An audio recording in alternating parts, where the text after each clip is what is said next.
I mean,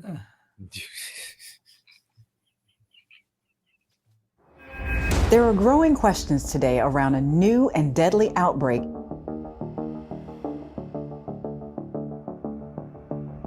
Scientists determined that this monkeypox virus was engineered.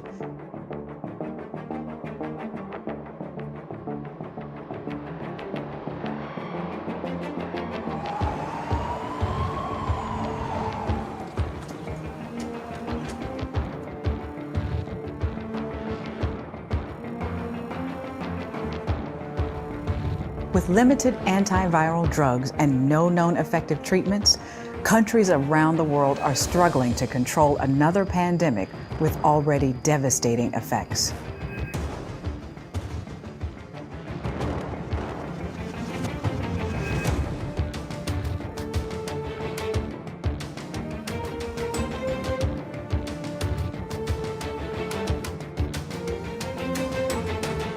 Seeing far fewer cases in countries where governments took early and decisive action.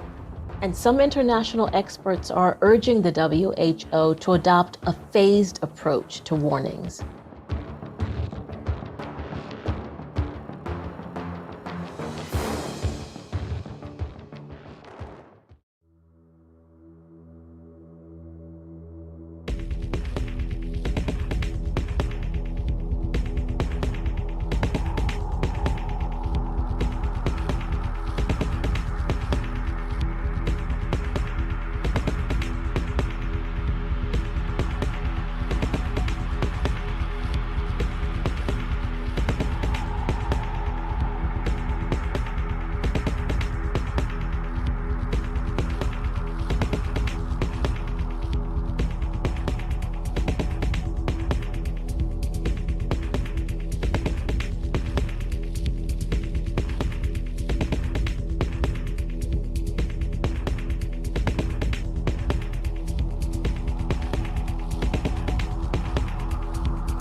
We also face a new threat that the next epidemic has a good chance of originating on a computer screen of a terrorist intent on using genetic engineering to create a synthetic version of the smallpox virus or a contagious and highly deadly strain of flu.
Back now is CNN founder Ted Turner, and joining us, the president of Turner's UN Foundation, former Senator Tim Wirth. Welcome to you, Tim. Pretty extraordinary thing to have done, to give $1 billion of your own money away, right? Well, what it did is it, more than just itself, it set a precedent for so many other people to give money while they're young and vibrant and alive and not after they die. I mean, look at what Gates has done, what Buffett's done, and all of the big giving that's now occurring from people. Ted was the first, and I can brag on that. Ted, what do you think America's place in the new world order should be? It's always been seen as the global policeman. I think the global policeman should be the United Nations. Climate change is a symptom of overpopulation and too many people using too much stuff. What we have to do is we've got to stabilize the population and quickly, because we can't handle 9 million people.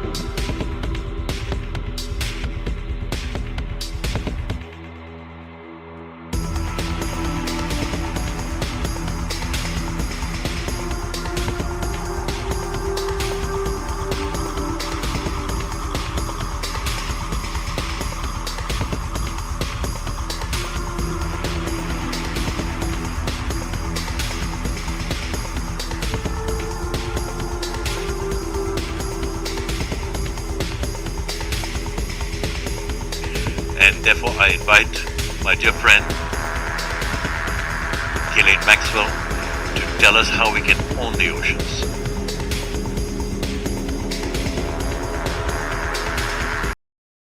I'm going to throw this immediately out to the audience and say, how many of you are driving an electric vehicle at the moment?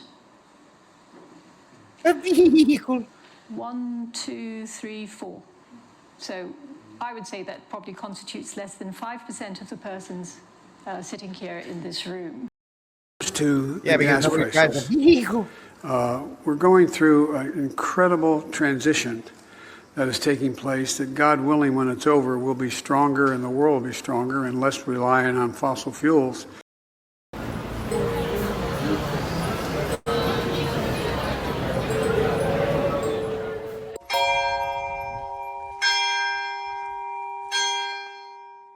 All right. Welcome to another episode of News from the Pew. We're running the triangle offense, it looks like, today, because we're recording early because it's the Feast of the Ascension. So blessed Feast of the Ascension to everybody watching. I hope you're having a great day and go to Mass. So we got a bevy of topics to talk about, and we will do that with my good friends, Mr. Steve Cunningham, who is obviously suffering from the MonkeyPox, and world famous international superstar rapper and father of more kids than I can imagine, Mr. Fawaz Yazi. And we're very happy to have some of the crew back together. I know it's been a little patchwork the last couple of weeks, but things happen. So we're just going to jump into that. Speaking of the MonkeyPox, the latest rage in deadly global ending pandemics that only seem to affect a certain amount of the population, depending on what your symptoms are. This one is classified before the WHO thought it was sexist or bigoted, of hitting a certain type of people in a certain type of environment. So, Steve, are you worried about the MonkeyPox? You're probably muted too. Can you see my mouth moving now? I do not understand the words that are coming out of your mouth. No. It's kind of funny that video came from Jay Wilderness. He does some great stuff. But if you notice, this plan was to come out literally, what was it, 10 days ago? Mid-May? When it first came out, they were off by a week or whatever when they game planned it last year. The Event 201 of this year was, they game planned it last year. It comes out literally within a month of their prediction. Shocking. Yeah, they say it's for bisexuals and gay men, but we should all be worried, as Brandon says. Reason why is they didn't notice that it was gain of function, which what is mean by gain of function? They weaponized it, just like they weaponized SARS in the last one. They weaponized the monkey. The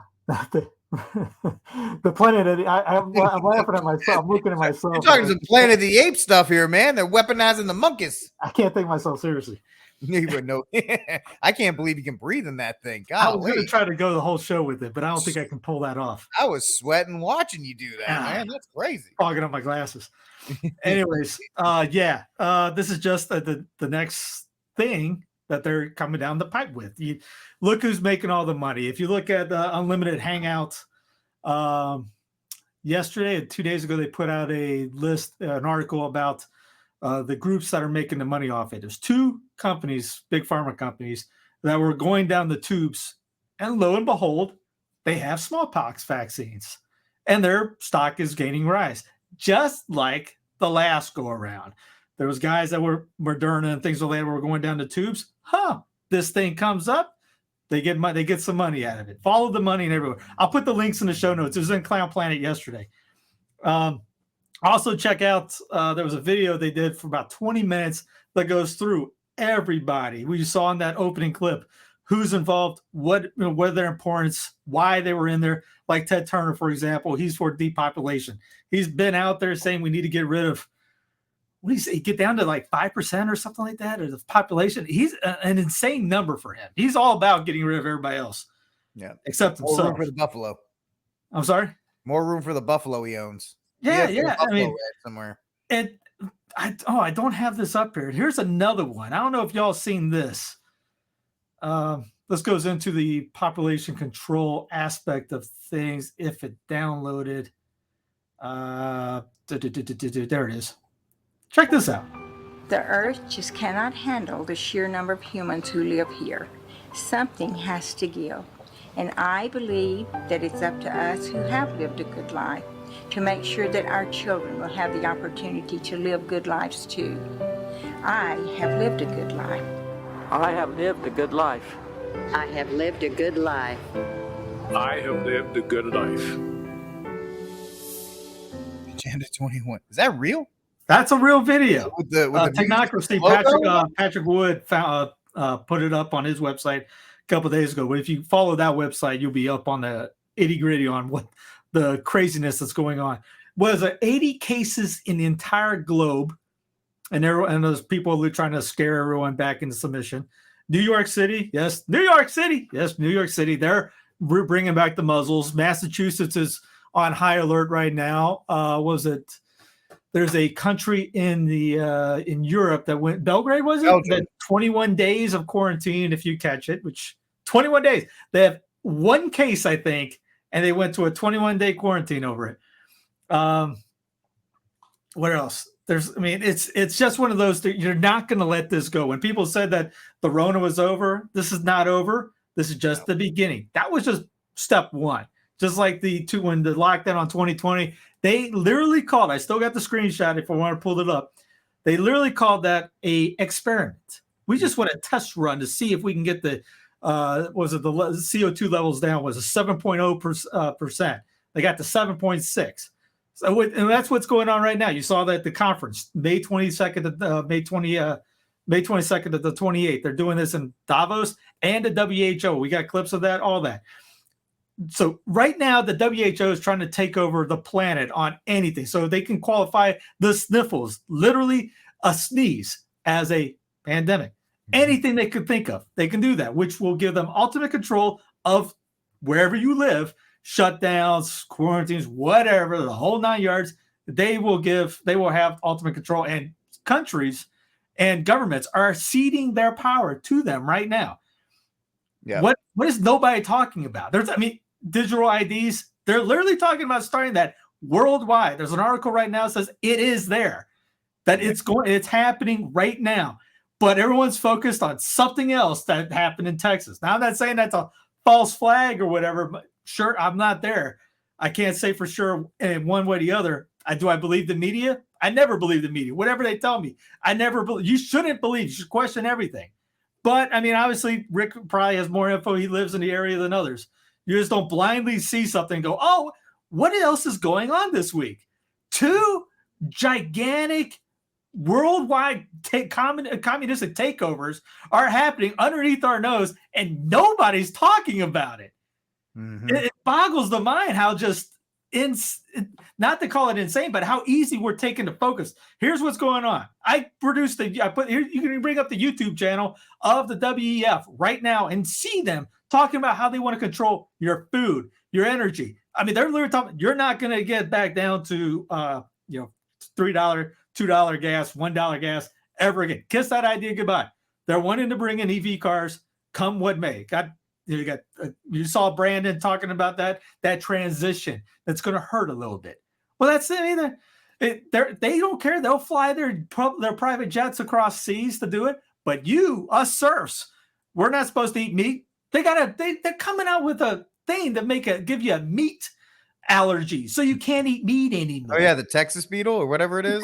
Yeah, and that's not in AlexJones.com. That was in like the Washington Post. It was in mainstream news. They're talking about stuff like this, and yet we're all focused on just these other things. Not that that's not a big thing, but it's just what a coinky dink. Yeah, these things are going on. The WHO and the WEF at the same time in the same week with this thing going on. And that story that's in Texas, it happens, and it's 24/7 wall-to-wall coverage. Yep. Also with that, there's the incident in Texas, it does bring away attention because then you have your senators on both sides of the aisle, left and right, bringing up the same talking points. Republicans, we need to have armed guards, which I have a whole thing on that. And then you have Democrats, obviously, who are like, we need to strip every gun imaginable. 2 weeks after saying you can't get rid of abortion because they'll still have them anyway. Now they're like, take the guns anyway. It's for the kids. Yeah, it's for the kids. It's to keep them safe. I literally had somebody tweet me, or I saw it on Twitter. You can murder children in Texas, but you can't have an abortion. I was like, who wants to tell them? who wants to tell them what that actually means? But I'm gonna shut my mouth and I want to get Fawaz in. Fawaz, how shocked are you that they went with monkeypox? Do you think it's kind of a joke at this point that they're like, all right, they locked everything down over COVID. Let's see if we can get them to lock down over monkeypox, because that just doesn't even sound like something you should be worried about. Yeah, thanks, guys. Happy to be back. The only thing that I think is a joke at this point are the people who actually think what the media and what these people are bringing forward is actually real and not some game plan that they've been focused on for the last, I don't know how many decades. If you still think that they're saying what they're saying and it's actually is being played in real time and it's not planned, then I got a bridge to sell you. I mean, it's ridiculous at this point. It is so obvious for any sane person who knows any form of logic what's going on. And you got the WEF. You're right. I mean, Steve, I think you tweeted this, and I responded to your tweet. You were absolutely right. They're taking the attention away from what's going on. You've got this week where the WEF, WHO have reelected. I forgot the guy's name. The African guy that the glasses. He's the WHO director. He's got another 5-year term. Nobody elected him worldwide.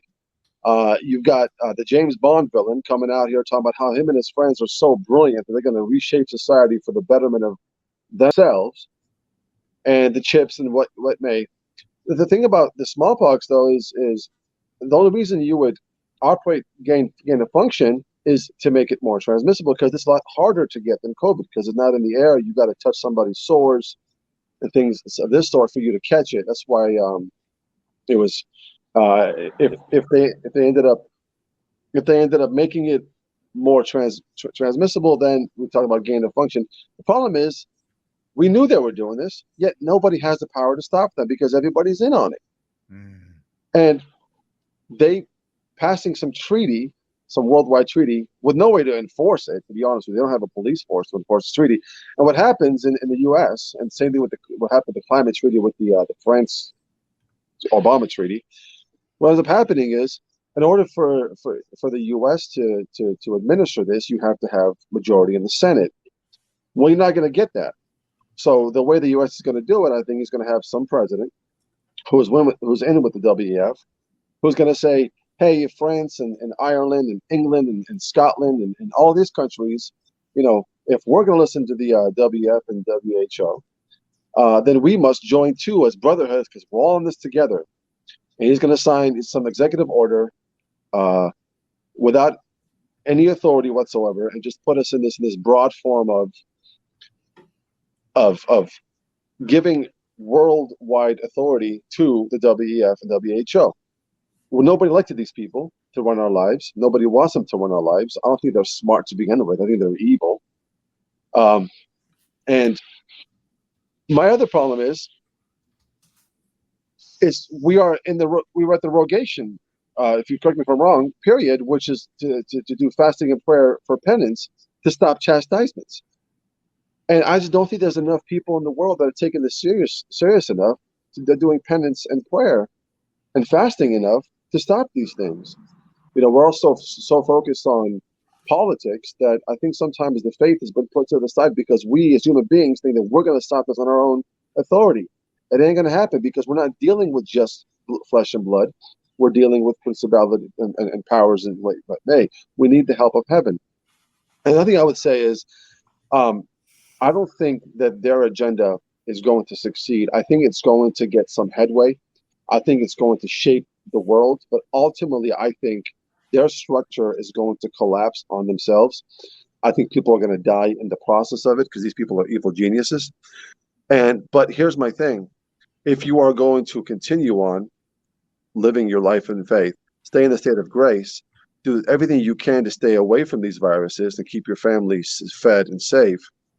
And look at, and I don't know how you guys feel about this, but look at Marie-Julie Jahenny's, because I think what she talked about with the viruses coming up, she gave some remedies to these viruses that she prophesied. I think that we're living in that time today with there's going to be more viruses coming to be more deadly. Look at Marie-Julie Jahenny's prophecies and some of the natural remedies to some of these viruses that she presents. Things like, what was it, a white thorn, tree or tea.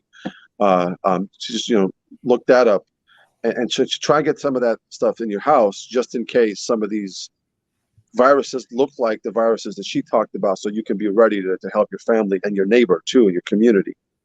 So I would say that's a great Catholic solution to some of these things: to stay in the state of grace, continue living your life. The transition will be painful. I don't know if anybody's going to stop it, to be honest with you. God can, but he might have decreed from the beginning of time that we must go through this in order to have some this purification and to rebuild society according to perfection and virtue.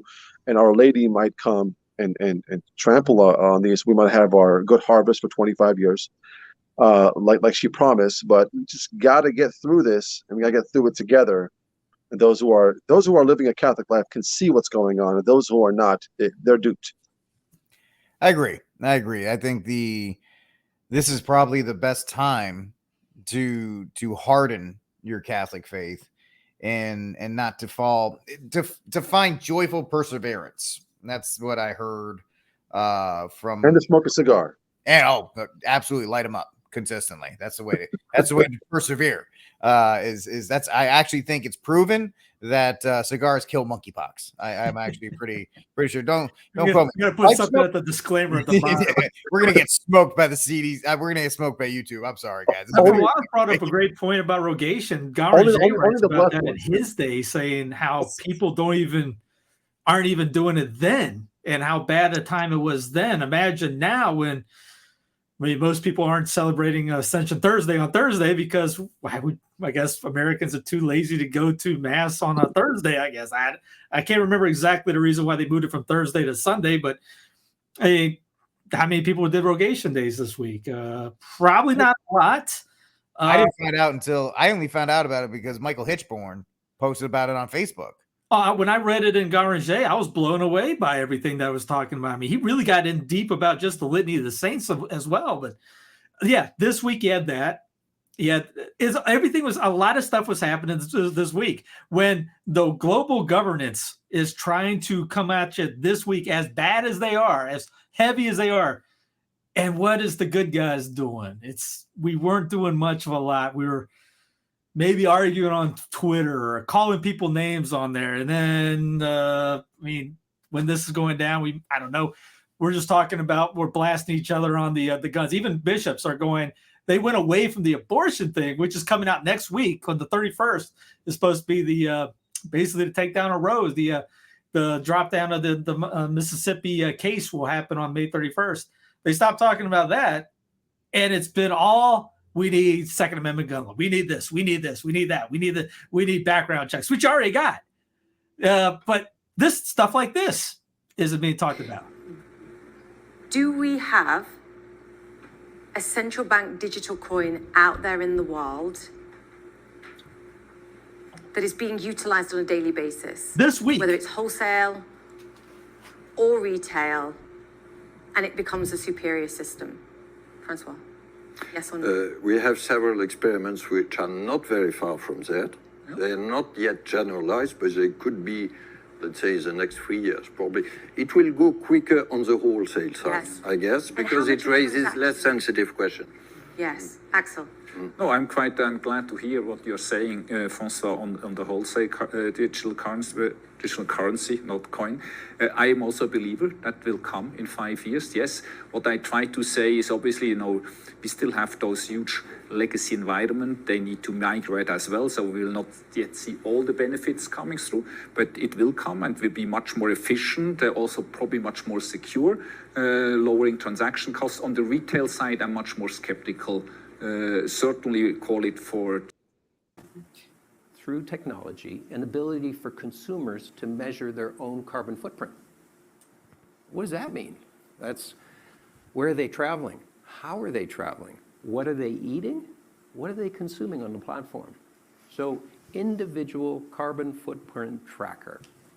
Stay tuned. We don't have it operational yet, but this is something that we're working on. This week. Makes me want to go out in my house and spray like a couple of the Lysol spray cans just to really get these people. Yeah, yeah. I mean, stuff like that, that's going to affect every walk of your life. I was telling a friend of mine about this. I just because I was just not lose my head, but just upset about things going on.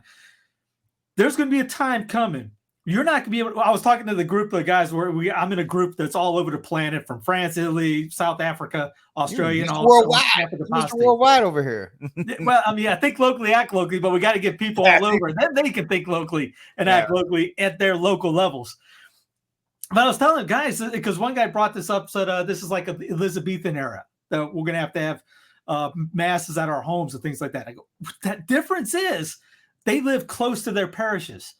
If you're a 15-minute drive or a 30-minute drive from your parish, what do you think is going to happen when you get an EV car with a digital ID and a social credit score, and that car is not going to take you because your digital ID is not up to par, or you went over your carbon tracking limit, and they got the cars coming out in 2026, link for that, with a kill switch. You're not going to be able to get to mass. Yeah. Your priest isn't going to be able to get to your house. You're not going to be able to get to confession. You won't be able to donate to anybody, including your parish. If there's any priests listening and think this is all bogus, wait till you don't get any money coming in because your parish cannot supply you in anything. And then we start losing our buildings because the government comes in and takes it out because we can't pay for them anymore. We haven't thought that far ahead on things like this, because this is almost like science fiction gobbledygook. But that there's going to be a time. They've been talking about this for a while. You won't be able to eat. They've done this already in Russia, Canada, and other parts of Europe. That they cut off your bank accounts. Imagine that with a digital ID and a CBDC that they have, as Gus Karsten says, absolute control of how you spend your money. You're not going to be able to buy food, get clothes, pay for rent, pay for electricity, get in a car to buy $10 worth of gas. Or you might not be able to have a car, and you have to have an EV car, and that thing ain't going to come pick you up. You got to start thinking about this stuff. Yeah. Here in Texas, Tesla owners are already getting messages because of the heat wave in Texas. Shocking about that, right? Heat wave in Texas. You can't charge your vehicle from 3 p.m. to 8 p.m. here in the state. They're like, first of all, they're advising not to do it. And of course, the next step will be you won't be allowed to do it because of the environment. And you're talking about the the central bank digital currency, and how they'll be able to enforce it on the church. Wait until that starts to become more streamlined, Steve and Fawaz. Then you won't see bishops like you would in San Francisco telling Nancy Pelosi you can't get communion now, because they'll be like, oh, really? Okay, well, guess what? I can't get communion. You can't get money. And we're going to shut down your ability. Oh, guess what? The doors of your church, they're not open anymore. Sorry about that. We lost we lost your digital 501(c)(3) status. Sorry about that. And all these other kinds of things. The way it's going to be used against us. So it is absolutely imperative that you put yourself in, as Fawaz was saying in the last part, put yourself in a state of grace, get your mindset correct in that regard, because yes, it sounds like, wacky stuff, terrorizing stuff, but it's happening here with Tesla owners. You give up your ability via gas, even if you're paying $35 a gallon. Nobody can shut that off from you. You're dependent on a grid with an electric car, they'll shut that off. If it's wired to the Skylink internet, it can be shut off. And the more you plug yourself into their system, the more dependent they want you to become.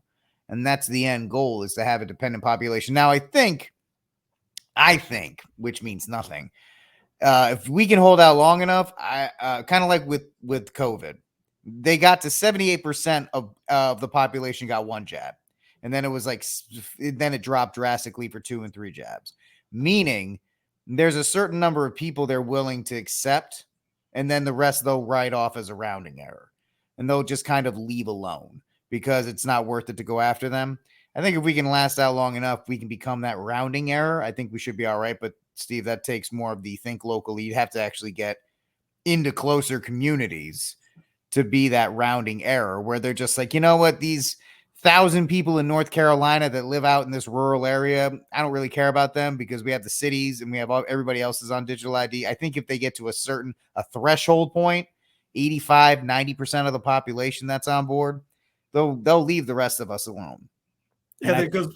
What's his face that did Bye Bye Miss American Empire? Bill Kaufman. He has a couple great interviews up from years ago when he talks about just how your house is designed. Used to be a front porch, especially in the South. You go outside to cool off, have some sweet tea or whatever. You see your neighbors walking by, you can invite them up. You say hi when they're walking on the road, whatever. You see your neighbors in the front porch. What's the main place of a house now? The back porch. Yeah. Where you don't see anybody, you kind of like shut yourself off from everyone. You don't know your neighbors. You don't know who's walking by. Your car is out front. That's the prominent thing anymore. And maybe your front door. But you sit in the back.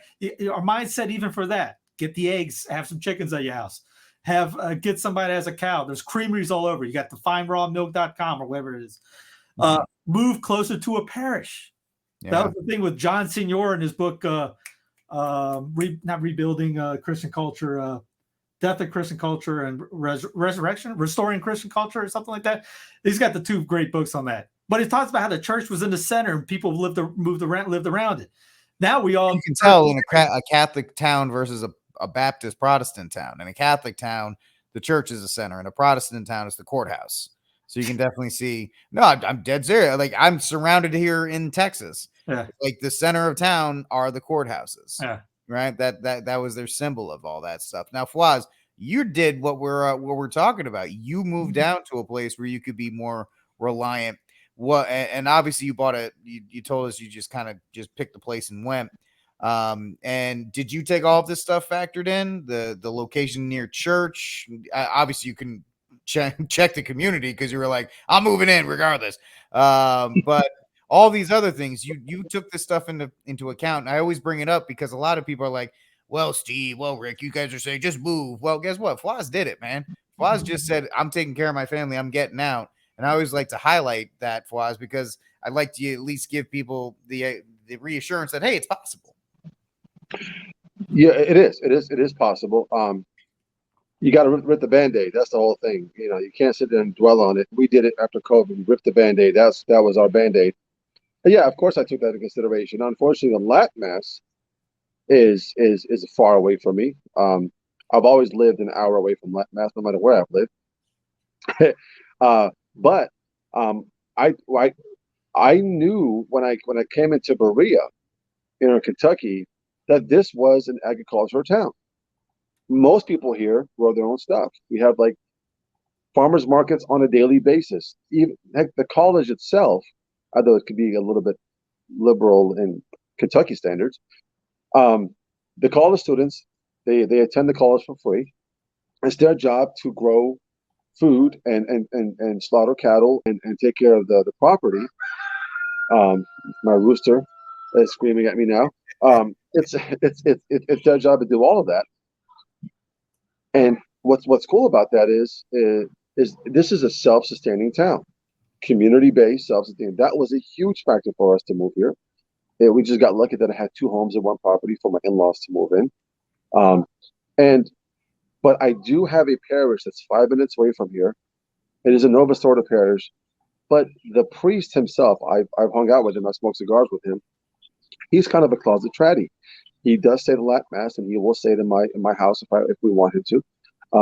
He's willing to do confessions, and we just lucked out. He's a really cool guy, really great priest. So you just got to rip the Band-Aid. You got to do it for the sake of your family and for your community. You know, the city doesn't offer much anything anymore because you literally buy it into their system. You got to get out. You got to do your own thing. Like, I don't know how to raise chickens. It's gotten easier. It's just one of those things where you just got to learn as you go. You're going to make mistakes. It's fine. You just got to learn, and you got to pass that knowledge on anybody who's willing to do it, so you can offer as much help as you possibly can for your neighbor. Here's your one for us. There's books on how to do it. Yeah. There's videos on how to raise a chicken. Yep. There was we were at our Crusader Congress in Louisiana, and we had our priest there, and he's awesome. Father Glad, you're the best. And we were talking about prepping and this kind of situation. What happens if priest like this dude he's like the traddiest of trad priest. He's awesome. And he's like, listen, if I have to go from house to house, I want you guys to have red wine. Can't be anything 12% by volume alcohol and under. We were like, what about tequila? He's like, no, it's got to be red. Red or white. You can do red or white wine. You can do, but it's got to be wine. It can't be like, Father, I have whiskey. No, that doesn't work. It's got to be red or white wine, 12% volume alcohol, and you can get the wafers. You can go to church sites, church supply sites, and buy the wafers. He's like, you guys buy them. You have wine, and you have the wafers at your house, and I can come. If I have to travel and I have to go to these places, I can do mass for you guys, and you can have the sacraments available. So that's something that if you're worried about this kind of stuff coming down the line, you can do that. If you have a priest like Fawaz is saying, like, I got a guy that if things happen, he'll come by. You can supply these things from where everybody talks about having an altar room. I have an altar room. Great, good. I'm glad you have an altar room. Do you have anything that could actually assist in having the mass? You can't be like, Father, I got Oreo cookies and a Coke. No, it's not going to work to do this. You can actually go out, and you don't have to get the expensive wine because it's going to be turned into the blood of our Lord and Savior. So you don't have to worry about that. Right. Get wine and get the wafers. And you can be ready if you have a priest that's going to come to you, if you're in that community, and you can take care of that. That's another step you can take. And I don't think we were all shocked. We're like, oh, you can have, he's like, yeah, you can have wine in your house. You can buy the wafers. I'll come and I'll do the mass with you guys.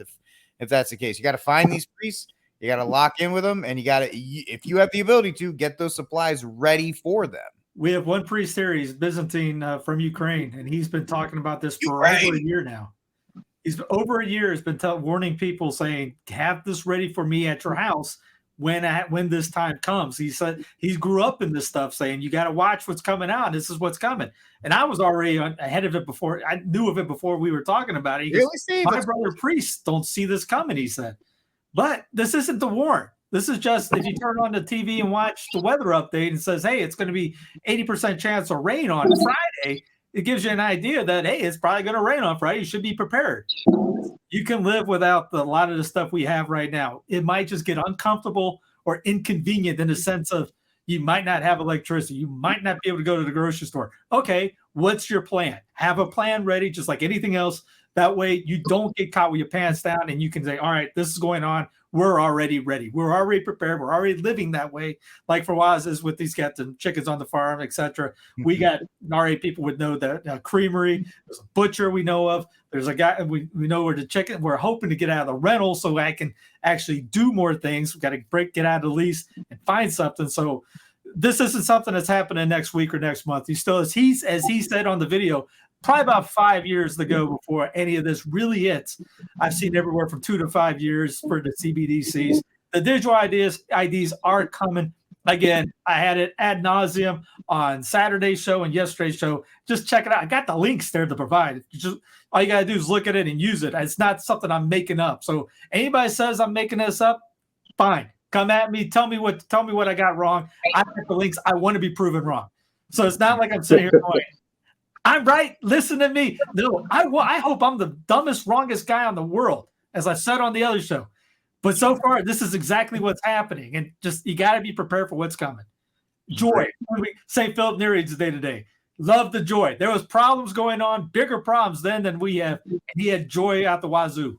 Yep. Joy for right, Neri's feast day today. Yeah. And okay, may I say one more thing? Yeah, absolutely. If it's easier for you to have family members or friends. Listen, I know a lot of people out there who are like-minded, who want to live this type of lifestyle and just get away and do for the sake of their families. It's easier. Get some friends together and do it together. If you guys own homes, if you're living in the city, Seattle, or, California, right now the houses are going crazy. All of these years, they made it so much harder for our generation and this generation coming up to own homes. And what they did is they ruined these cities. They came in and bought everything very low. and now they own, BlackRock owns all of that, and was Bill Gates owns so much farmland. We should have been the ones that have been doing this for the past 2-3 decades. We should have been buying land, except we were buying stocks. Now everyone is buying Bitcoin instead of buying land. And then if you can combine and do it together, it makes it a lot easier to take your friends with you, for you guys to do it together, and to live next to each other as far as property goes. Don't go starting no cult, Jonestown type thing, but live live out in land to where you guys can take it. If one person is sick, the other person can take over the land and help out the family members and things like that. Because like Steve said, this stuff's coming. You got to get ahead of it. You don't want to be scrambling around, and next thing you know, you've got no plan, and your wife's like, "We got no food, we got no jobs, our pets are falling off," and all this trouble that's happening. You got to get ahead of it. Bill Kaufman has a great line: "You can watch Friends or make friends." Yeah, that's right. I should have actually stopped watching Friends then. But I really do appreciate the fact that you said we have 5 years, because a lot of people in the doomsday prepper communities have said, this is it. This is the time right now. We started with COVID and now we got the monkeypox, and it's just one thing after another. And listen, man, none of these things happen instantaneously. Even COVID took time to plan, to get into motion. People, the hope with COVID is now that you saw the end game, the end product, you can trace back to like, oh, they talked about it here. They talked about it here. They talked about it here. So now that you see, as Steve and as lining up for you, and other people are lining up for you, don't ignore it this time. We all got caught last time, right? Okay, fool me once, shame on me. But now, maybe with small things, I always try to tell people there's always time until there is no time. And I know, Steve, that's kind of just a rip off of what you were saying before. The idea is that right now, while there is food on the shelf, and I'm sure I've said it on the show before, grab an extra can of beans, grab an extra can of stuff that'll last long. Tuna is a great one as well. Stuff that'll last a couple years. Build up your supply of canned goods. Learn how to can your food that you get, because you don't want to be. And the problem is, everybody's like, well, I'm a farmer. I got farm. I got chickens. I'm good. That's awesome. That's excellent. I'm glad you are. What happens if a disease runs through your chickens? Or what happens if your crop doesn't perform that year? I have 4 months of freeze dry food. Am I going to eat that? No, that's not my first go, but I have 4 months of backup in case. It's all about redundancy. We have to also learn about redundancy and making sure that we have multiple layers, especially men. You men out there, you're the leaders of your homes. You're the ones that everybody's going to be looking to when it all happens. So make sure your faith is as solid as it can be, and make sure you have the plan, because your wife is fine. They're going to look at you and be like, what do we do now? And your answer can't be, well, I heard you can get like 5 for $1 at Wendy's tonight if we all, get the jab. She's not going to be very appreciative if you don't have a solution, because it's your job. So you have time. Don't blow your bank account being like, the money in the market's going to crash tomorrow. I got to get all my money on. If you want to, don't take financial advice from me, but don't do that. Don't put yourself in a position waiting, because preppers have done that in the past. Y2K, some people blew their money out because they thought that was going to be it. And then they're like, oh, well, I got 65 years worth of food and nothing happened. Be ready for it, but don't let it. I guess the point is, don't let it consume you. Right? We can't let it consume us, because that's obviously sinful. That turns us away from God. But we got good points here, and it's stuff to pay attention to, especially when it's happening right under our nose.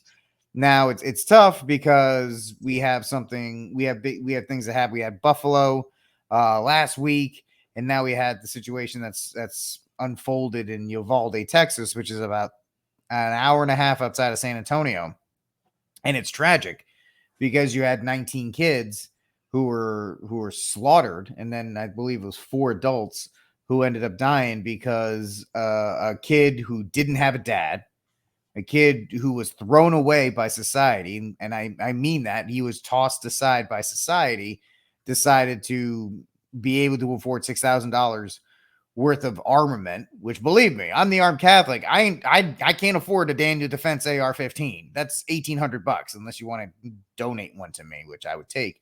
But he was able to get $6,000 worth of weapons. He was driving his mother's stolen $70,000 2017 F-150, which is not cheap.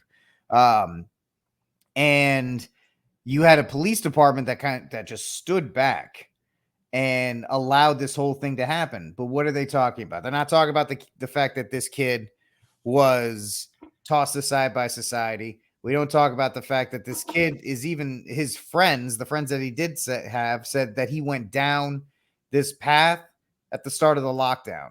We're not talking about the fact that the lockdown has destroyed entire generations of kids because we isolated them. We put them in face masks. We told them they were going to kill grandma. And then we're like, all right, no, you're fine. Go back to being normal. What a giant increase of suicides. Huge increase. A large increase in that and the mental health and all that issues. But no, we're going to talk about guns. We're going to talk about that. We have bishops that have come out. The Bishop of Brownsville had an absolutely, Your Excellency, I don't want to be mean. It was a very foolish rant about how you get aspirin. Guns are easier to get than aspirins. And that's why people are dying and all these other kinds of things. It's like, Your Excellency, if I could go get 60 AR-15s at the Dollar Tree, I would have. Because I can get 60 packets of aspirin right now at the $1.25 tree without question. But it's disheartening with we concentrate so much, and it's a problem as Catholics too.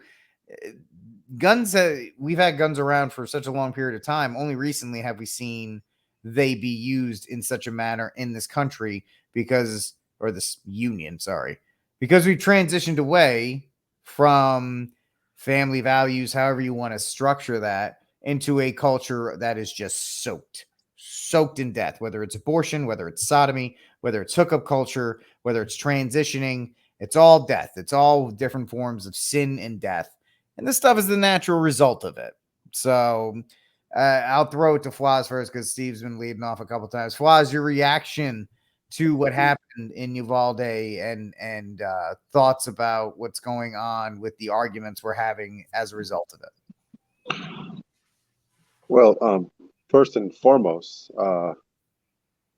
prayer and fasting for those who are affected, especially the kids. And I hope that they were, baptized and received into the kingdom and the beatific vision, which is their home, received into their mother's, Our Lady's arms and our Lord's light.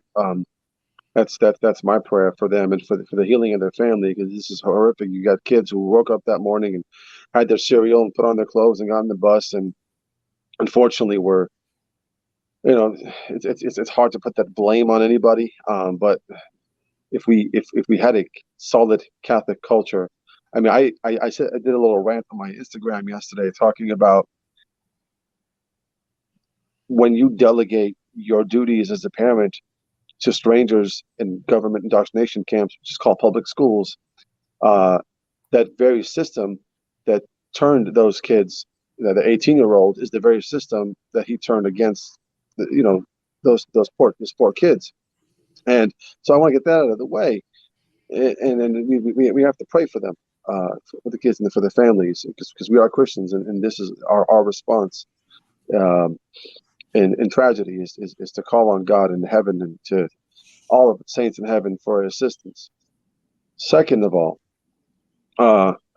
if I don't think we're going to naturally structure a system to where in a natural law in a Catholic system, to where if you would have had fathers working, mothers staying at home, which is the ordinary way of structuring the family in a society, where the family goes, society goes. If we would have had that system, we wouldn't need these government indoctrination camps called public schools, because you would have more homeschooling, which is the ideal. You would have, unfortunately, we don't have that yet. So I'll talk about what we could do as a society in order to keep the kids safe in just a second. But I say ideally, what we need to do is we need to go back to a single family income, because the two family income hasn't worked. We know it's a communist tactic to get the mothers out of the homes and to work camps to please their bosses and neglect their families. And for those of you who, if you must work, you have to work, the mothers have to work. I believe some of the encyclicals I was reading of the recent popes, Pius XI, Pius XII, John the 23rd, Leo the 13th, talked about how the mother should be first and foremost looking for work around the house, in the house, or close to the home so she can continue her duties. And very last resort, can they work outside of the house if it's absolutely necessary. But like anything else, we made the exception to the rule. It's just, I want a career, I want this, I want that. And the husbands nowadays, and sometimes they want their wives to work because they want that extra, that boat or that jet ski or that new car or whatever that they want. It's horrific. A real man would work 2 or 3, 4 jobs if he needs to, just to keep his wife at home, to take care of the kids. I think eventually we'll get back to that society when this whole system breaks down, when we rebuild, when we have that 25 years of good harvest. I think the men will naturally go back out to work to rebuild society. The woman will stay home and take care of the kids, and we'll have a society. Because I think this child, I believe it was this transgender boy, needed a father, didn't have one. It's been torn down by the very system that he went and shot. And in order to solve some of these issues, I think you've got the Democrats talking about using any tragedy they could to push their gun control laws, but none of them are presenting any, they say, common sense laws, but nothing's on the table. Nothing they're proposing would have prevented this at all. And then you've got the whole back to blue system, which I agree. Listen, we have to pay respect for those who are serving in society, for those who are actually serving, but standing outside for 45 minutes and preventing parents from going and saving their children, that's horrific. So I think what we should do, I calculated it would cost about $5 to $6 billion to have an armed security. Now, it could be concealed, you don't know who it is, so that you don't freak the kids out. In schools with signs all over public schools saying this this building or this place have armed security, so that way it would deter some of these people from going in and shooting kids. Now, what I think you could solve 2 problems at the same time. You would solve the protecting kids or having an armed security, and you would solve some of these veteran problems. If you could get some of these vets right when they come out of war, a lot of them don't have a purpose, so they end up with drugs and alcohol in the streets. If you gave them a purpose of taking care of children, I think that will revive their spirits and then have a purpose of the self-sacrifice, because we all know charity solves depression in a lot of time, in a lot of ways. So if you had some of these vets coming out of war and you give them this job of protecting children, it gives them a sense of purpose. It's just a drop in a bucket of our national budget. This leaves $35 billion to send to Ukraine. Exactly. You could do all that plus $35 billion to Ukraine, right? So if we took care of our own kids, I mean, listen, we protect our president, our elected officials, our government buildings. It's all protected by guns. And if you're saying the guns are the problem, it was a gun to stop the gunman. So stop it. We need to protect ourselves, and taking stuff away from good citizens to protect their families and society. And madmen will find a way to get them anyways. Guns, it's not the solution. The solution is to have good guys with guns, because any parent who was caring at that moment would have gone in and not cared about their own life or protected their children or their friends' children or anybody. They would have done it, no problem. I would have done it. You guys would have done it, because I have kids, and I would do anything for my kids. So stopping parents from going in, sitting around for 45 minutes and having a border patrol come in and say, forget you guys, I'm going to go and save the kid. It didn't take him that long to do it. He went in and took care of business. If we had that across all of the schools to start off, to protect the kids, and then we could start working to getting those kids away from the public school and into the homes, and getting the mothers away from their careers and work and into the homes. I know what I'm saying is a very hot topic. It's a whopper. People don't like to hear it. But it's the natural law. It's how the family should be structured. And the popes talked about it in their encyclicals. And it's the Catholic way of living.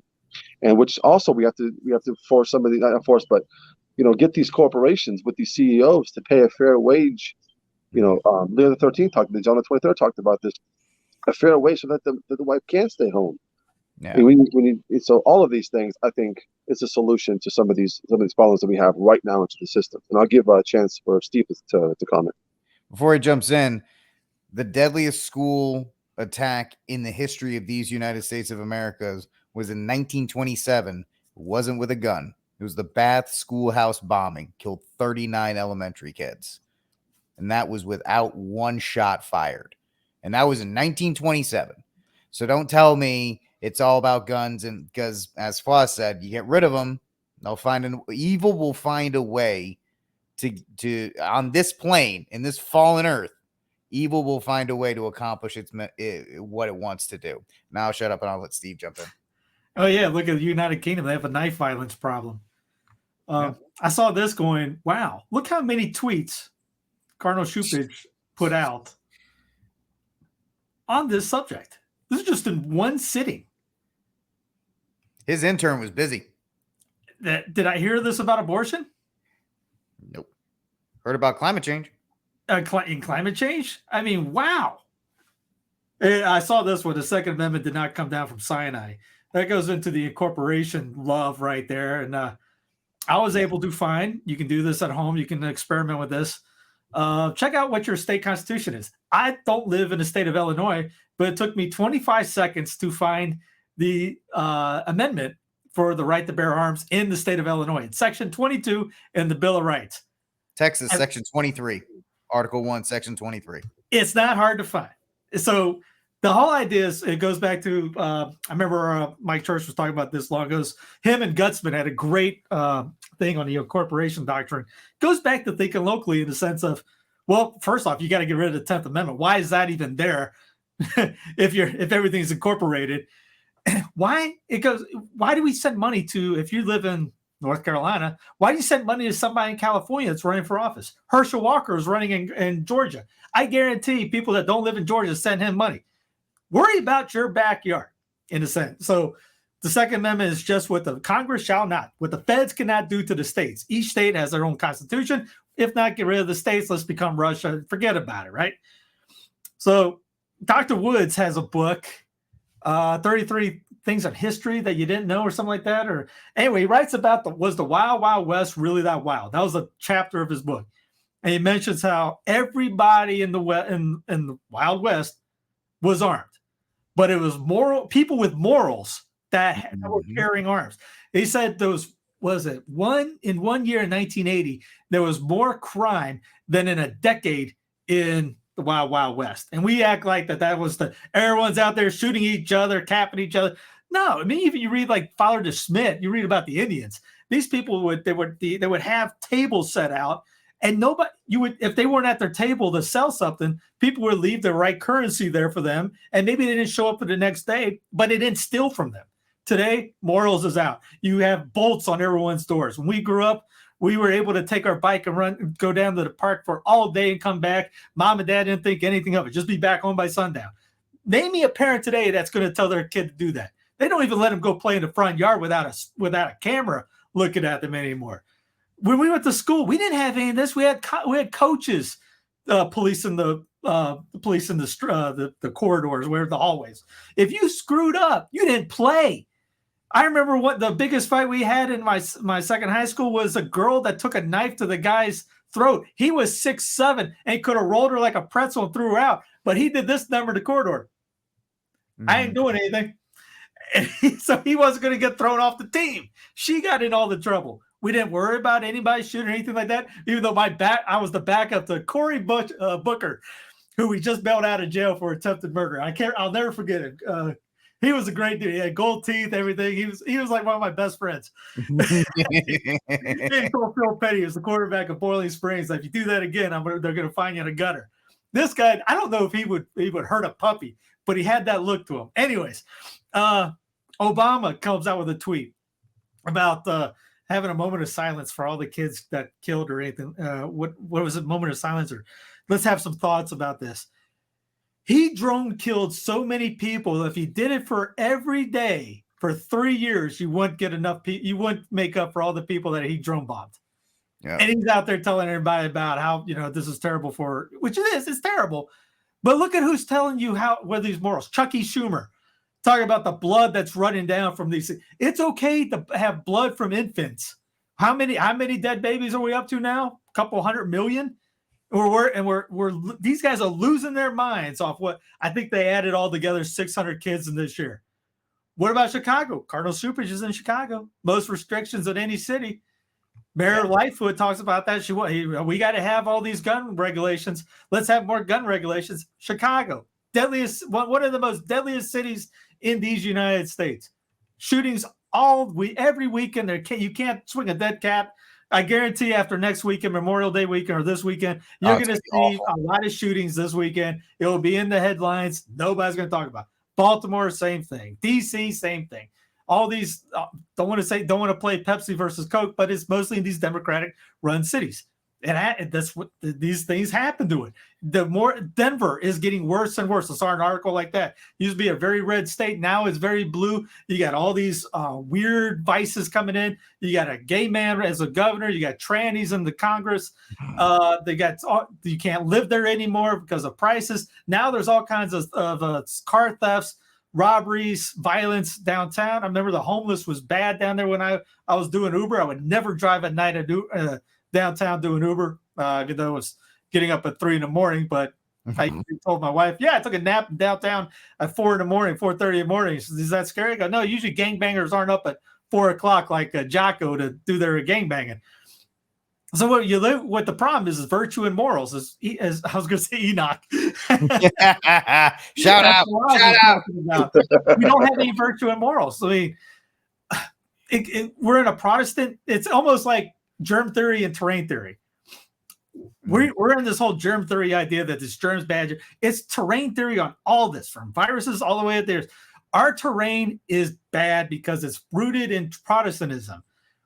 Protestantism did nothing I was reading Garnier. It's a thought in my mind right now. It's a great point. What Philip Neri said, it was no charity at the beginning. It was all about violence to get it in, and all liberty is false idea of liberty, which it was in the other write-up for the Pope for today. I can't pronounce his name. I probably screwed it up in the recording. But it talks about this false idea of liberty, the rights of man. Every time you turn around, rights of man, that air has a place of prominence in these lands. And he wasn't even talking about the United States. But you think about the United States, air has a place of prominence here in the U.S. You can't say anybody, the Baptists are wrong. You can't say that. You get religious liberty. You have Satanists saying religious liberty for abortion. You hear people talking about abortion being a religious liberty thing. You can't say that these false preachers are out there doing this, that, and the other, raising all this money. You can't stop that because they're false idea of religious liberty. We boost up all this air.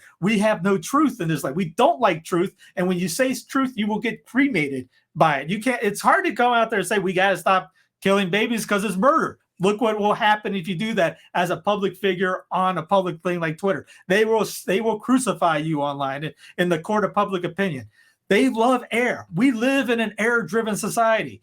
We don't have the courage or fortitude to stand up against it. It's not like Bishop John Hughes that goes into them and say, you do this to another church, and this will be another place in Moscow. I can't remember the name of the thing. When the know-nothings were burning down the churches and destroying things. We don't have that today. We're almost a ho-hum. Let's hold our hands and sing Kumbaya, and let's all get together. And what is that bumper sticker? Coexist. There is no coexistence. Right or wrong, false or true or false. And it's one of those things that we're Catholic. We have to know that. What are rights? Rights are what we ought to do, not whatever we want to do. So, these guys are it was the whole idea of what's his face, Rahm Emanuel, never let a crisis go to waste. They're not going to let this go to waste. And everyone's focus, like I said at the beginning, went from this. Yet there are two ways on central bank digital currencies. One is the wholesale piece. So basically to talking about, hey, we need more regulation. We need to get this. And it's about the babies, which you're hearing the same people. Isn't it shocking that the pro-aborts now think that killing children is a bad thing? Yeah, absolutely.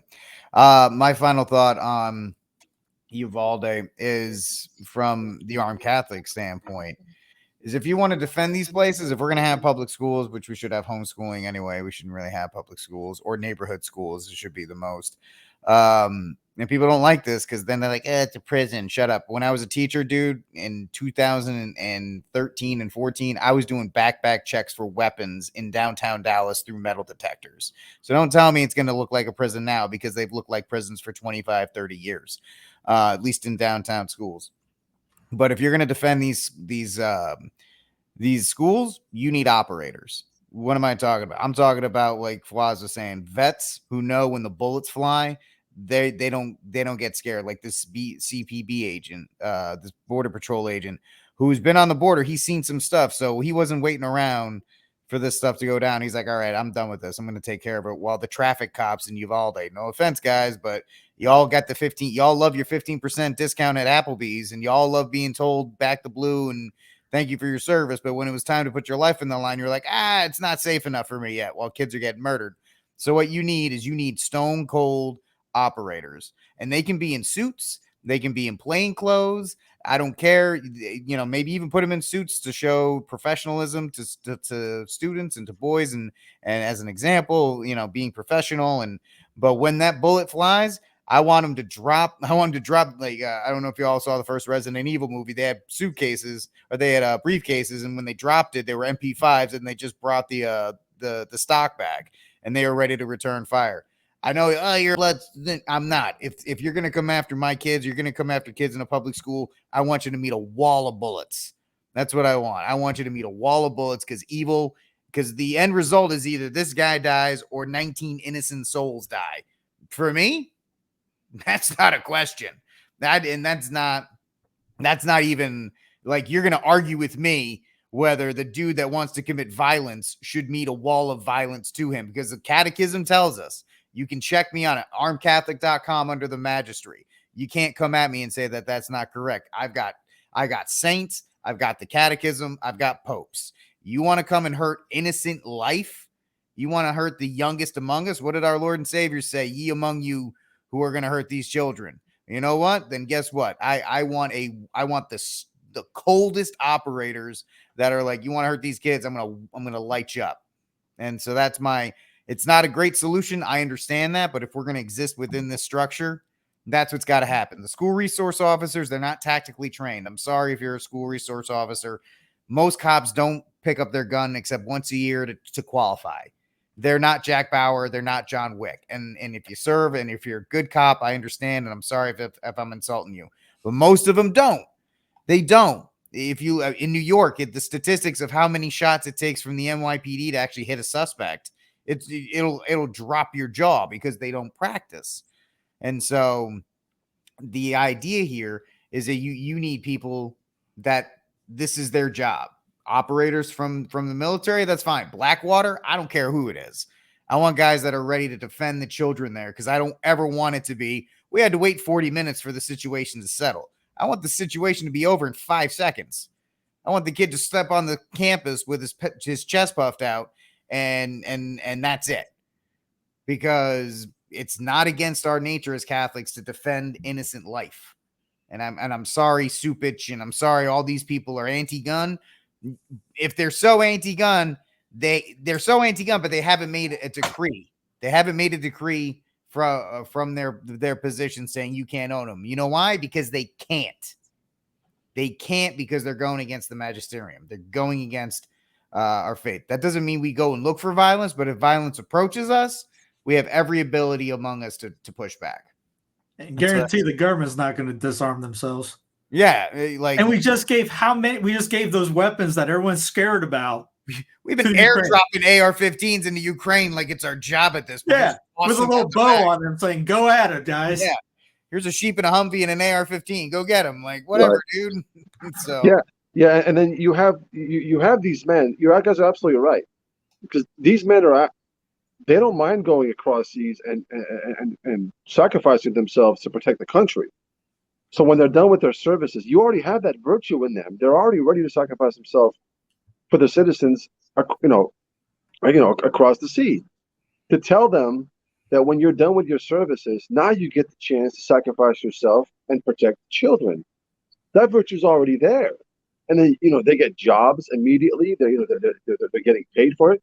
To me, it's a no-brainer to get these vets who are right-minded. Who's gonna mess with a Marine, an ex-Marine? Cheryl Atkinson had a story about these fathers. I think it was in Chicago, or I think it was. They would go to school. It was like 15 of them, and they would go to school early, their local school, and just hang out. And they interviewed the kids afterwards, and the kids were like, "Yeah, it's so great seeing them out there. We act different. We see that, and with just our mindset, they're there. They're not. They're just regular dads." Yeah. But instead, it's right.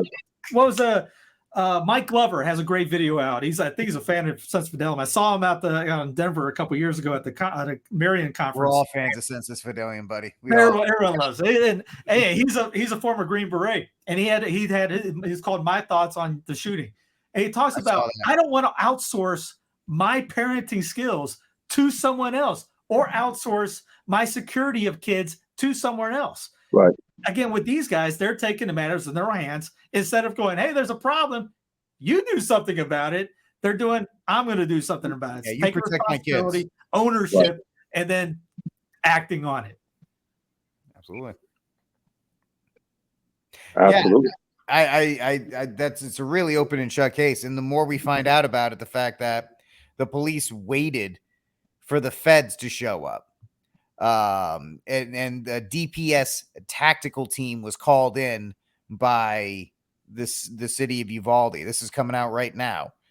And that's an hour where parents are watching or hearing gunshots in this classroom, where parents are like, just do something. We don't need you to be a tactical hero. We need you to go and show this kid like, hey, you can't do this. And it's very disturbing to see how laxed people are on the hate that this kid had in his heart because of the sin that he's been involved in. And we're just going to look at insignificant objects. But speaking of child murder, we'll move on to our last topic here on News from the Pew, and that's Archbishop Corleone, who is that something you want to show, Steve, or? I was just pulling up that article you were talking about. Go ahead. Yeah, Archbishop Corleone, who shocked everybody when he sent out a letter saying, Nancy Pelosi, you're not allowed to receive communion because of your pro-abortion stance. And before much contemplation and prayer, I have decided to announce that Nancy Pelosi. That's what he looks like too, by the way. If anybody was wondering, that's what the good Archbishop. Just kidding. Pelosi can no longer be given communion. A difficult choice, Your Excellency. But as long as you checked with the proper authorities and which authorities? Did you forget to ask? This is not your job, dude. That is not up to you to make that decision. How dare you? How dare you? I'm just so glad that Greta got in it, that I didn't get in trouble for putting "How dare you" in there. Hey, she's always around. She's always waiting.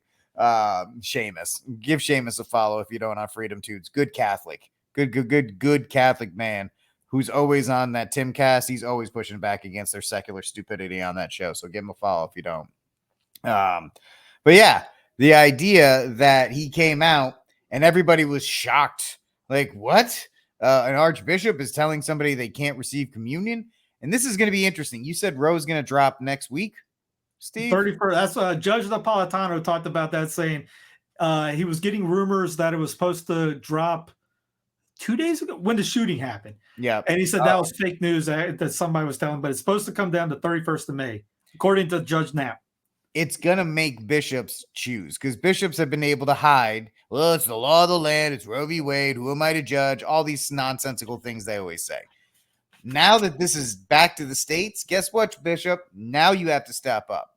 I know the Archbishop, the Bishop of Rhode Island, Tobin, he's kind of said something to the effect of, listen, we should be paying for abortions. And he's in the Northeast, so it's a little lukewarm, but he's at least starting to tune up the band in that respect. Obviously, Bishop Strickland in Tyler, Texas, he's more than happy to throw his weight around, which we love. But the Archbishop of San Francisco, and he was supported by a bunch of bishops up and down the West Coast and in Denver, of all places, too. They supported this decision. Bishops are going to have to decide. What side are you on? You're going to be Supich is going to be like the Archbishop in DC. He's not going to move on this. He's going to be lukewarm. Forgive me, Bishop, Your Excellency. I hope you prove me wrong. I hope you come out the day Roe comes down. It's like, yep, if you support abortion, you can't receive communion. I pray you do. But bishops are going to have to decide. They have to stop being lukewarm in this response. And it's good to see Archbishop Corleone get ahead of it. And the reaction is hysterical. The San Francisco Examiner, or whatever the newspaper out there, they wrote a 2-page essay essentially to the Pope saying, you got to fire Archbishop Corleone because he can't do this. It's like, first of all, I don't think the Pope reads the San Francisco Examiner. B, now you guys believe in papal authority? All of a sudden, papal authority is cool again? But the reaction on that. So we'll go to Stephen the Flaws. Reaction to Archbishop. Let us begin the Council of Atheists who become theologians whenever the church is in the news cycle. I open the floor to Zachary the Wise. I went to 12 years of Catholic school. Oh, wow. That means he knows what he's talking about. And I'm pretty sure the 10 Commandments says thou shalt not judge. That's deep. It's not true, but it's deep. And having rules is the same thing as judging. That's true. That's so smart and true. I, for one, am personally against abortion, but I would never force my beliefs onto myself. Preach it, sister! And why does the church get to talk politics when they don't pay taxes? That's a great point. That's accurate. Anyway, you should all check out Planned Parenthood's list of political endorsements. Yeah? Oh, yeah. I've fought Catholicism for my entire life. But now I'm deeply concerned that the church is losing its way. We care. We care so much. I totally care. And I've never read the Gospels or a single Christian theologian, but I assume this is not what Jesus would have wanted. I assume so too. We can all safely assume so. Then the elders have decided the church should not be denying the Eucharist to anyone for any reason. Agreed. What's the Eucharist? I don't technically know. Perfect. Meeting adjourned. What are we going to be experts on next week? Ukraine could be back in the news. The U.S. must be involved in Ukraine. As someone who will never be drafted, it's the only way forward. What do you think of Nancy Pelosi being denied communion? Love Sheamus. Love it. That was today's. Yep, he's on point with that kind of stuff. But Bishop's got to decide, Steve. Got to get off the fence on this one if it gets struck down.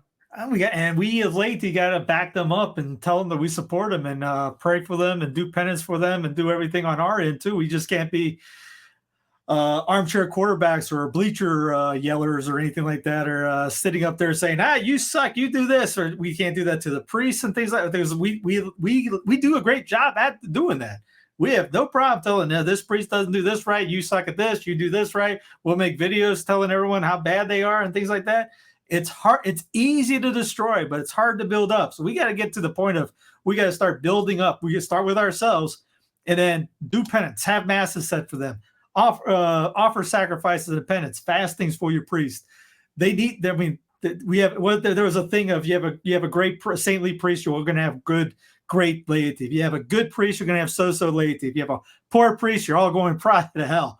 So, I mean, there are leaders. We get the leaders we deserve. The John Hughes thing about it's a sure sign of God's chastisement on his people when he sends us priests in name only, then in deed. We got to start. We don't like those. I know I get a lot of grief for that when saying it's on us. People don't like that because no one likes to take responsibility or ownership on anything. We love telling everyone else that they're at fault. They're at fault. We did nothing wrong. We're always getting persecuted, but we did nothing to justify it. So yeah, we need to start stepping up and doing more penance and prayers and thanking your bishop. And when they do something good, give them an attaboy. And hey, we're right behind you. Maybe not say attaboy, but atta your excellency or whatever the right terminology for that attaboy is. Tell your priest, hey, we back you up. Anything that happens, we're there for you. Because they got the other side, just like that whole line of Sheen saying that the Russians have all the fire but no truth. We have all the truth and no fire. Augustine, heretics are zealous while Catholics are lazy. The bad guys, even in our own ranks, will like people that are telling everyone, hey, you gotta shut this down because it's the sniffle's gonna kill everybody. You don't want that to happen. They're going to be more zealous than we are. we're going to be out there saying, hey, we can't do this, but we don't do much more about that. We're out there going to abortion clinics, but that ain't, I mean, people show up when the big dog, the big processions going around an abortion clinic happen, but you don't do the little stuff. Like in sports, it's those guys, give me the person that's going to be running the stairs when the lights are off in the gym, when no one sees them going. That's the guy I want to put my money on, rather than the guy that talks a big game and, yabba, yabba, yabba. But when rubber hits the road, they cower like a little girl in the corner and start crying and start complaining. Now, we need to start doing things that nobody else knows about. It's kind of like that. Not that our Lord means for going in a room and closing the door, but do that anyways. Go in your room. You don't need to tell everybody on Twitter that you're going into adoration. Go. And then do it as well as you can. Go to Mass. Do it as well as you can. Drive to Mass or walk. Do it as well as you can. Offer up our Lord. Say a Hail Mary at the top before you leave and when you get back. And say it for the Father, and start saying prayers for during his communion. There's a prayer for a priest during communion. Say a prayer for him for that. Ask our Lord to make him zealous and, a great priest and a saintly priest and things like that. We're all in this together. So we got to start acting like it instead of just saying, well, that guy stinks and that's about it. And we're just going to make fun of him and blah, blah, blah, blah, blah. We'll make a podcast about it and see how many clicks we get. We got to build each other up. And that's the hard part. It's not fun. It's not cool. It's not clickbait material, but it's something that's going to make you a better person and maybe help change one or two people. Right. Fwaz, people got to go off the fence. They got to support their bishops so they can make the right calls. I ditto everything that Steve just said. Said it elegantly. I agree with him 100%. I think when the bishops see that there is support from laity from what they're doing, I think it kind of gives them the motivation to continue to do it. Nobody. It's difficult to do something when you have no support, even though it's the right thing to do. It's very heroic, but they don't have to be by themselves. I think we can definitely give them the support that they need. Kudos to Archbishop Corleone. I remember when he was the auxiliary bishop of San Diego. They moved him to San Francisco. I remember that one time there was a priest in San Francisco where he outlawed in his parish girl altar servers, and people petitioned to Bishop Corleone, and he said, "I support him." That was kudos to him for doing that. So he's doing. See, I think what also we're not focused on about is technically he is actually doing this in an act of mercy for the soul of Pelosi. We're focused on the punishment part about it, but excommunication, stopping her from receiving communion or not allowing her, this is an act of mercy because she's further, like St. Paul says, she's eating and drinking her own damnation, and this is an act of mercy for her soul, and also not just abortion. I mean, although it's like the greatest horror of our modern time, but also her support for euthanasia, the transgender, and all that stuff that the church opposes. Anything that is contrary to natural law, this lady is for. So calling herself a Catholic, even though she does not accept any of the moral doctrines of the church, this is an act of mercy for her soul, and also a wake-up call to all those who support this to say, hey, I could be next. If all the bishops were in union with this in this country, like the Bishop of D.C., could do the same thing for Joe Biden. This would be an act of mercy, and this should be the message. This shouldn't be this is bread for sinners type thing. Yes, communion is for those who are in the state of grace, because it's an act of mercy to not allow somebody to receive in the state of mortal sin, because we desire that they go to heaven and to remain in the state of grace. So she needs to repent, change her mind, and to publicly come out against abortion, and then she can petition to the bishop to allow her to receive communion again. That would be an act of repentance, which is what Christ always calls the sinners that he ate with. And yeah, you get this all the time from the leftist priests. It's like Jesus ate with sinners. Yes, for the purpose of calling them to repentance. He didn't eat with sinners for the sake of eating with sinners. They have their talking points. It seems to me nowadays everybody has their robotic single talking points. We just want to keep everybody safe. We're all in this together. The person to choose what they do with their body. It's just bumper stickers. Their entire philosophy and morality is based on bumper stickers. There's no depth. If you push back a little bit on them, they're just going to continue repeating like a robot. So they're repeating the same thing over and over again. This is an act of mercy. Kudos to Bishop Corleone. I hope all the bishops come back and support him and do the same thing, so we can. He's doing what canon law allows him to do, and all these atheists and pagan religion followers all of a sudden become canon lawyers like Whoopi Goldberg. Are sitting there crying about this is not your job. No, it literally is, and you have no idea of Catholic doctrine, so don't speak publicly if you have no idea what you're talking about. And yeah, that's pretty much my spiel about it. He did a good thing. Excellent. We got something from Speak for Yourself, which we now feature on the show because I'm a fan. So yeah.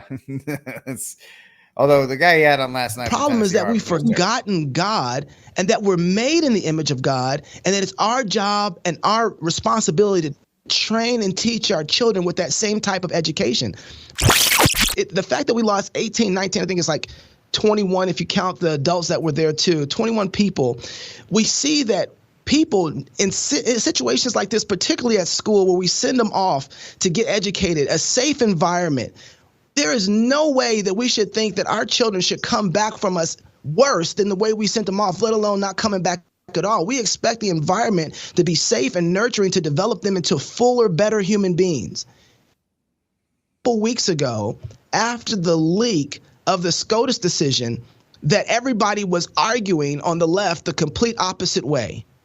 The safest, most developing environment for a human being is inside the womb of the mother.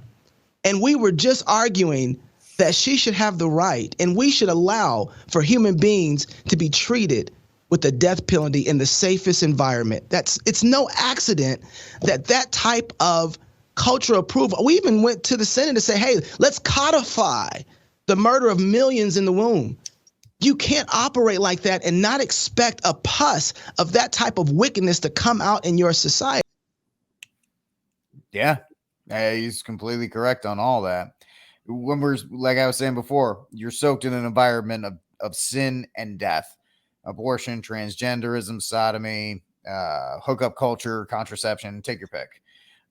These things will come as a result. Don't be surprised when kids shoot up 10-year-old kids, when an 18-year-old shoots his 66-year-old grandma in the face and then goes and shoots up a school because he's so lost in sin, because there's no counterweight, because the Catholic Church has not stepped up to be that, because they're too busy holding hands and singing Here in This Place and all this other kind of stuff. So inside joke there. All right, we're gonna wrap it up. So we can do a quick Saint of the Week and Cry Room if you'd like, Steve and Fawaz. I'll go with Tim Donaldson as the Cry Room. Who is he? He plays for the Chicago White Sox. What happened the other day was a former teammate of his called him Jackie in a fight. He's like, "Come on, Jackie." Tim is black. Josh is white. Josh called him Jackie. No context. You might say, hey, there's something to it. A couple years ago, 2019, Tim put out an SI article, called himself the next Jackie Robinson. I am the Jackie Robinson of this generation. He even said Band-Aids were racist because of his flesh color. It didn't match his skin. So in any sport, if you played any ball, you rip your teammates constantly. If we had if somebody got interviewed when we played, it might have been a good interview. You still ripped the guy for a week.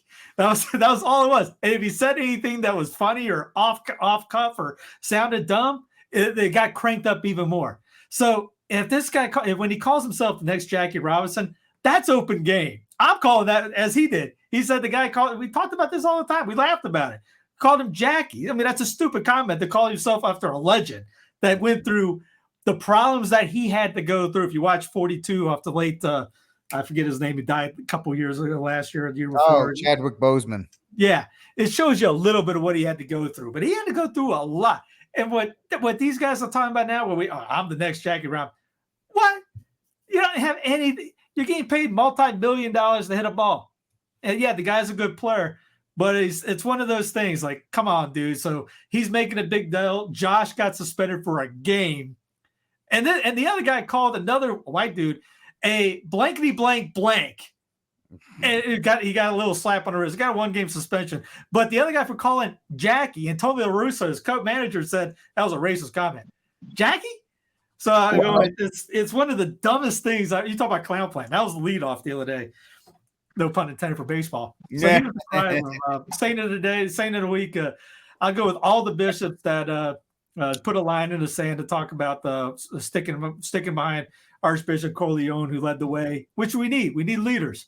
So an attaboy behind him, and everyone that followed suit to put the ban on Pelosi. And you know, when it comes down next week, if it does and comes the way Judge and others think it will, get ready, buckle up for the fight. It might even be a real life fight that's coming down for the pipe when these guys get angry when Roe is gone for the first time. Yep, exactly. Fwaz, what do you got? For my saint, I'm actually going to pick an actual saint. Saint Philip Neri was, I think today's his feast day. You know, incredible saint, great humility, great joy. That's one thing we can learn from him is, I remember one time he was giving a homily, and homily was incredible. Everyone was just astonished at this homily. They came back the next week from mass. He gave the same homily, and then the same homily again, just to show himself. And people said, "Well, this priest sucks. He only has one homily." And he did it just for public humility. He put himself in such great humility. Would wear a hair shirt underneath his shirt, his regular shirt. And they asked him, "Why would you do that?" Is because interior humility is much better than exterior. Me exposing myself to be humble and a great saint. So I'm going to go with Saint Philip Neri. Great saint. Cry room. I know there's just 3 of us. Hopefully this was not yours, Rick. But I'm going to go. I'm going to go with Steve Kerr. Oh, I was going to pick. No, that's a good one though. That's good. That's really good. Yeah, Steve. I'm going to go with Steve Kerr. What a wuss. Give me a break. He's probably was given that script, came in here with crocodile tears.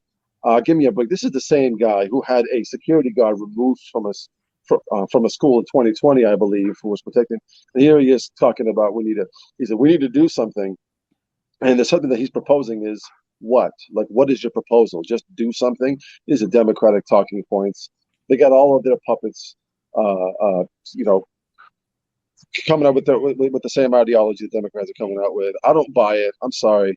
That's my cry room. Steve Kerr. Oh, his tantrum the other day was just pathetic. It is. He was for BLM too. He didn't mind it. He wanted to get rid of school police officers 2 years ago. Right. Right. And by the way, most overrated coach in the NBA. Literally, all he does is like, Steph, shoot from half court all time. Right. Well, he actually came in and Mark Jackson did the bulk of the work. Yep. And built that team up. He came in the year later, and they were already primed to win the championship. So, yeah, you're right. Yeah, so overrated. And Mark Jackson got fired because he questioned the lifestyle in California, and that's why he's been blackballed. You've never heard of him again. Excellent head coach, excellent commentator, but because he spoke truth, he's gone. You never heard of him, even though he should have been picked up all these stupid retread coaches. This guy's still on the sidelines. It's true. So my saint of the week is Kent Paxton for ending the Bush dynasty here in Texas. He won re-election as the attorney general. So that was fantastic. He's not perfect. I get that. He isn't a perfect guy, but he's been a good AG here. He had the best lawsuit for the 2020 election to SCOTUS that should have been heard. It was constitutionally sound. And he's been good fighting a lot of fights. He's not perfect in any way, but he's done a good job.